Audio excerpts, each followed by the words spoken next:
Welcome to the Content Amplified podcast, brought to you by Masset. Our goal is to help you get more from your marketing content. Each episode is a 10 to 15 minute interview with industry experts that share amazing insights to help you squeeze as much juice from your content as you possibly can. Here's today's interview. Welcome back to another episode of Content Amplified. So excited to have you here. On the show today, we have Amy and Alexis, two rock stars when it comes to content marketing. So thank you both for being here. I really appreciate it. Thank you for having us. Thank you for the invite. Absolutely. Why don't you take a minute and just introduce yourselves to the audience, who you are, what you love about marketing, what you focus on, and then we can kind of dive into the subject for the day. Awesome. I can kick us off, Amy. So my name's Alexis. I have a degree in marketing, been in the field for over 10 years. Most of that has been spent in the tech industry, but Amy and I have recently done the big leap of becoming co-founders of a new digital marketing agency called MKTG Collective. And it's focused on helping be an advocate for busy small business owners and getting them to thrive in this digital space, specifically focusing on content marketing and anything really in the digital world. Amy, why don't you go ahead and share a little about you too? Sure. I'm Amy. I'm coming up on 5 years experience in the marketing field. I also have my bachelor's in marketing. Alexis and I actually met at our previous position. We were together for about 5 years, and when that wasn't anymore, we had the opportunity to work together, and we couldn't be happier to be forming something that we really believe in. That's awesome. Yeah. Well, thank you for both taking the time. Before we were talking about the subject for today, and I'm really excited because I think this is a component that really needs to take a place in marketing content strategy before you build out content. So today we're going to talk about when you should use evergreen content or when you should use more timely content. Just for anyone who may not know the term evergreen, could you both take a stab at kind of explaining what evergreen means for everyone listening? Take this one. Evergreen content is exactly what it sounds like. It's content that is relevant no matter what it is or how you use it.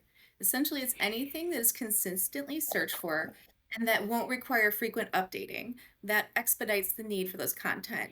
Ready, available, things that can, classics, pull them off the shelf and plug them in.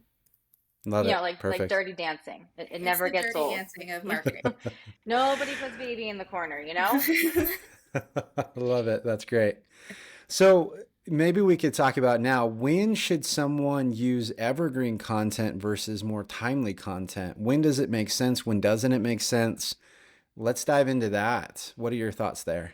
Well, Ben, if you don't mind, maybe we could just share it's first of all, there's a timely portion of it, but there's still also identifying the potential of evergreen content.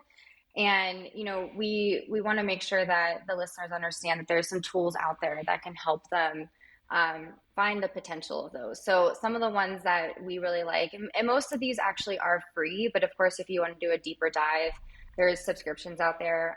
The ones that we tend to lean towards are Google Trends and SEMrush, Ahrefs, Moz. I mean, even AI tools these days can help you, search for patterns and understand what may have the potential there. There's also social listening, which can help you identify what people are talking about in the industry, what are pain points, and that can really help you solidify some of the content that's going to be forever relevant. Love it. Very cool. So if you're using one of those tools that's showing some of this information, what are you really looking for on those platforms to really give you a good idea of opportunities for content?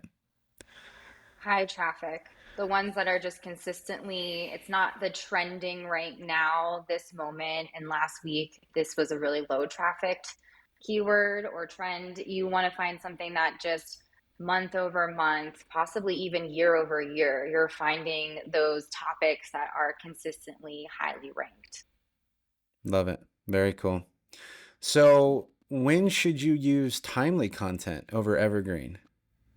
So when you're wanting to use, when evergreen content isn't so green for you and you're wanting to, use other things, it's more so when you're trying to drive immediate engagement. That's when you're focusing on current trends, building a sense of urgency behind a campaign. If you have an event coming up, or if you have a fundraiser or a holiday promotion, those are the times for that.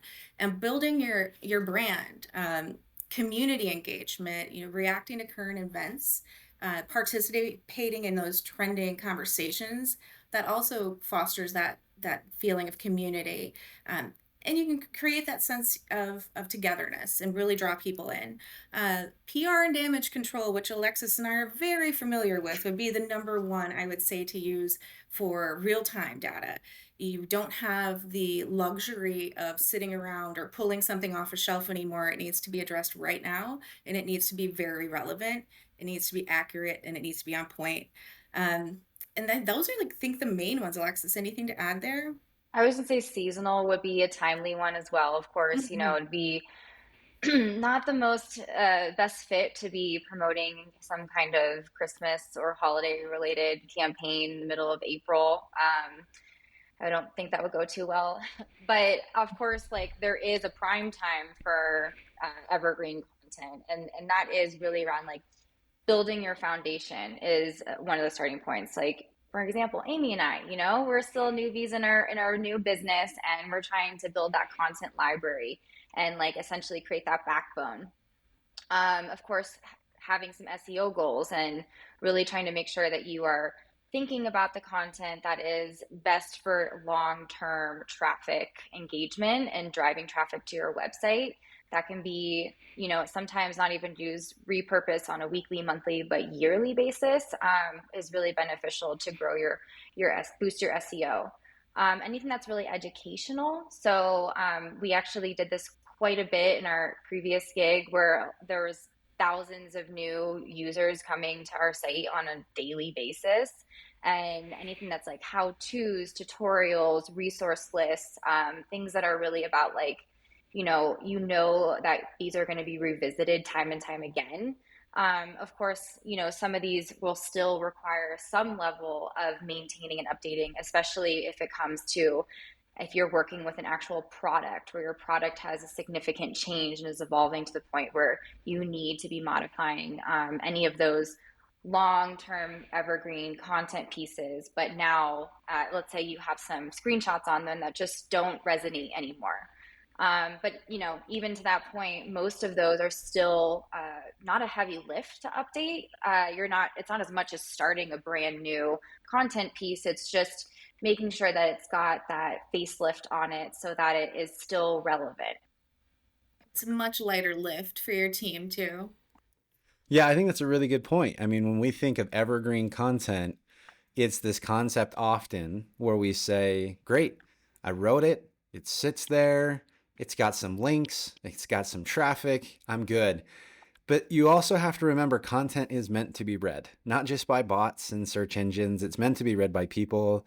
That sends them deeper into the funnel, things like that. So I love your thoughts about evergreen content is not a set it and forget it kind of idea. Like Exactly. go back, build a calendar around it. And sometimes it's even more valuable to say, rather than writing a new piece of content, let me take this month and go update all of my evergreen, those pillars you talk about, that foundational content. I love that phrase. Absolutely. Can I go update those? And there are SEO benefits for updated content and not having stale content. But yeah, there's always a way to make like your top performing blog post get way more traffic versus trying to create something from scratch. So I love those points. That's something I hadn't really thought of before. And I'm really bad on the evergreen side of just set it and forget it. So it's a good reminder to me on that front.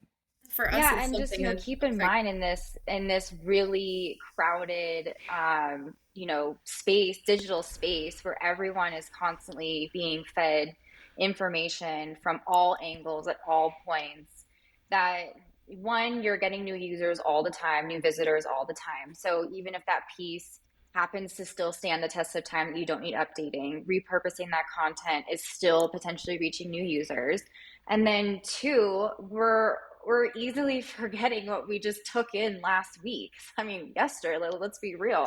So like it's always helpful to continuously be reminding people of this really relevant content that still is valuable no matter how much time has gone by. How Yeah, many absolutely. platforms or how many times they've seen it, it's still consistent in driving home the message. And I think it's even more important to understand it's not just one or the other. You want to have your new information that's exciting and it's engaging, and then you want to have those foundations again that you know are just going to be classics through and through. It's a compromise and a culmination of both. Yep, absolutely.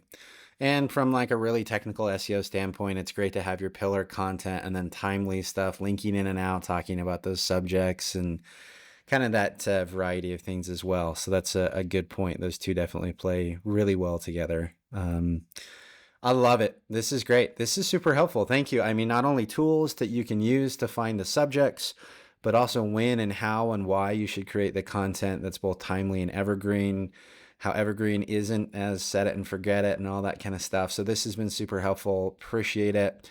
Again, these are meant to be short, quick, to the point, and help people get the tactics and strategies they need. So thank you both. Thank If you. anyone wants to contact or engage with you or continue the conversation, Amy and Alexis, how can they find you? Where can they go? They can Gonna find baby. us on social media for sure. We are on LinkedIn, Instagram, and Facebook, and our website is up and running and beautiful. Not that we think are a little biased or anything, but that is your mktgcollective.com. Perfect. Same as our Well, handles too. And thank you love so it. much, Ben, for giving us the opportunity to share this information and have this awesome conversation with you. Thank you both. Really, really appreciate it. Thank you for listening to the Content Amplified podcast. Please subscribe and leave us a review. And for additional ways to get more out of your content, visit our website at getmasset.com. That's getmasset.com. And tune in next time to the Content Amplified podcast.